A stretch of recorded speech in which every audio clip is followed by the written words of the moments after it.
Good morning. আজি বনাব লৈছোঁ মই মাছৰ টেঙা। এইফালে বিলাহী ধুই কাটি ল'লোঁ, পিঁয়াজো কাটি ল'লোঁ, এইফালে নহৰু আৰু শুকান জলকীয়া দুটা লৈছোঁ, এইফালে মাছখিনি ধুই পিনি নিমখ হালধি লগাই ল'লোঁ।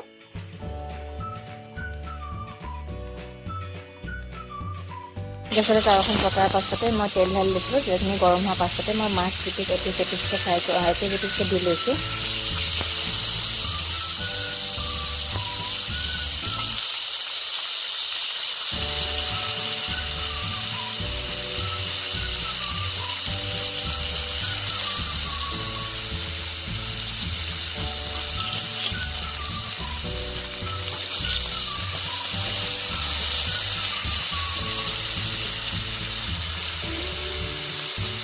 মিডিয়াম কৰি পিনি বনাই আছোঁ।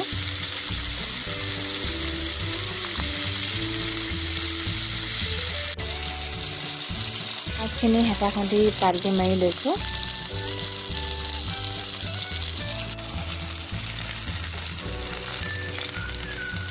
মাছখিনি হৈ যোৱাৰ পাছতে সেইখিনি কাঢ়ি দালি সেই একেখিনি তেলতে মই শুকান জলকীয়া কেইটা দি লৈছোঁ।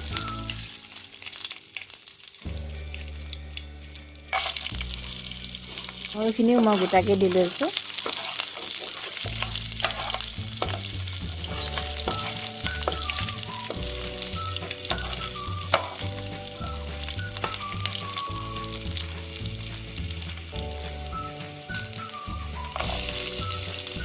দি লৈছোঁ এতিয়া মই কাটি লোৱা পিঁয়াজখিনি।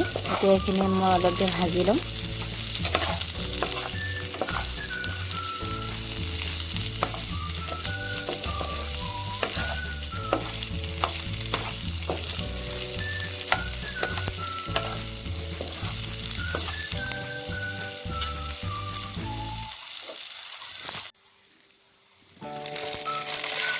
পিঁয়াজখিনি অকণমান ভজাৰ পাছতে মই কাটি লোৱা বিলাহীখিনি দি লৈছোঁ ইয়াত।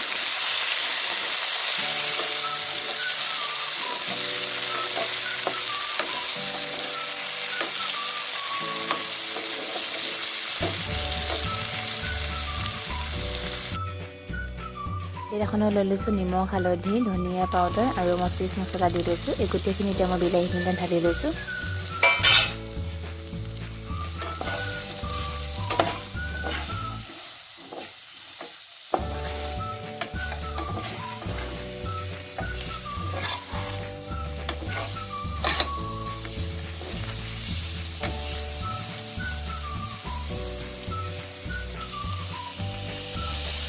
মছলা লাগি থোৱা প্লেটখনতে অকণমান পানী ঢালি লৈছোঁ। এইখিনি মই ইয়াতে ঢালি লৈছোঁ পানীখিনি।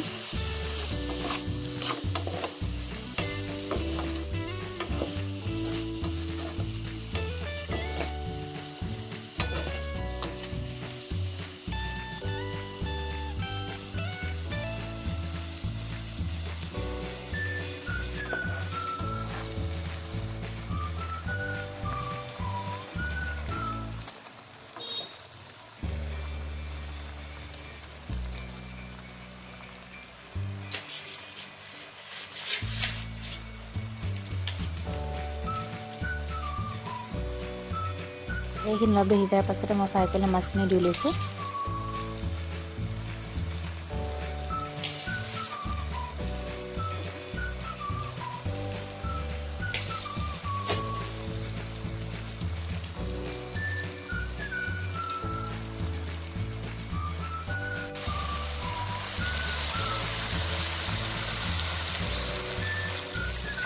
ইয়াতে মই আৰু অকণমান পানী দি পিনি এইখিনিতে মই সিজাই ল'ম।